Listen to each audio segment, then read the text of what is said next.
So we just left off taking some notes on how to calculate square roots and the different ways, the different connections we can make with that.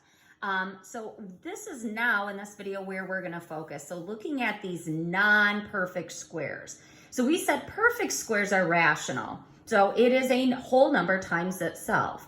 But irrational, non-perfect squares, there is no whole number that I can multiply by itself to get 17 or to get 10. So what we can do is actually estimate those. So go ahead and turn the page in your notes and go ahead and write down your learning target. If you need to pause the video, go ahead and do that. So we're gonna show you how to estimate these non-perfect squares, okay? And what we're gonna do, so for example, I'm gonna give you the square root of 17. That was one of the examples we just looked at on the previous page. So I can estimate this. I can get close to it, but there is no whole number I can multiply by itself to get 16 or to get 17.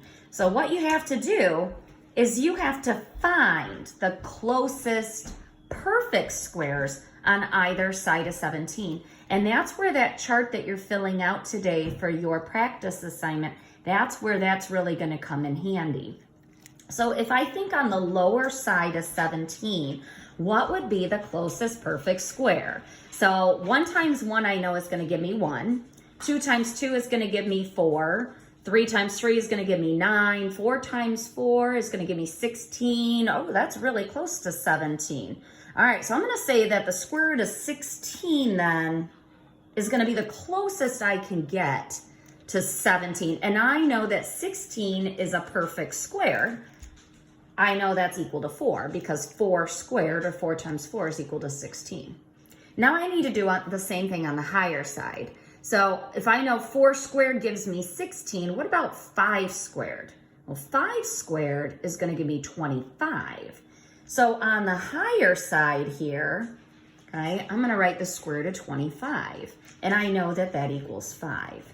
Okay, so I'm estimating the square root of 17 based on finding those integers that it's closest to. So I can say now that the square root of 17 is going to be between 4 and 5. So if I picture that on a number line, I can kind of estimate about where that would be.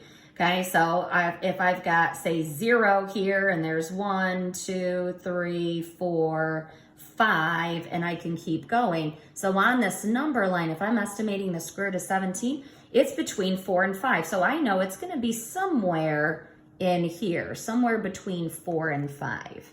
Okay? Now, the key thing is for you to understand that these two integers here need to be consecutive integers. Okay? So when you are asked between which two consecutive integers is the square root of 17, you would say it's between 4 and 5. And what makes them consecutive is they're right in a row. Okay, so I'm not saying it's between 4 and 6 or between 3 and 10. It is between 4 and 5. They come one right after the other. So that's what I mean by consecutive.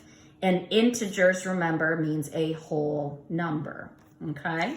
So the square root of 17 would be between 4 and 5, okay? So let's try another one. What if I gave you the square root of 10? Let's go do 10 because that was another example from the previous page. Okay, so again, you want to find the two closest perfect squares to 10. So on the lower side and the higher side.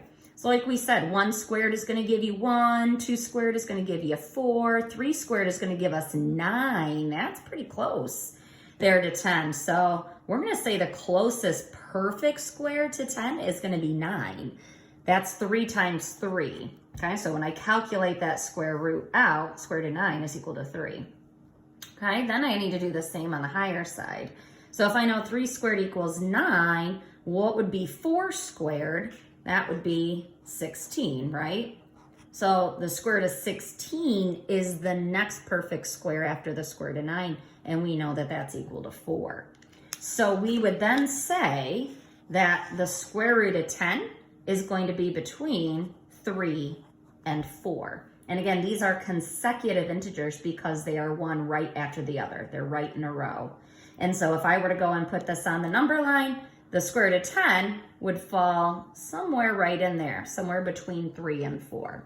So that's how you estimate non-perfect squares, okay? And it works the same way for negatives too. You're just taking the negative whole numbers, okay, and determining between which two negative whole numbers it would be between. And then to put those on a number line, you of course would be using the part to the left, okay, of 0. All right, so that's how you estimate non-perfect squares.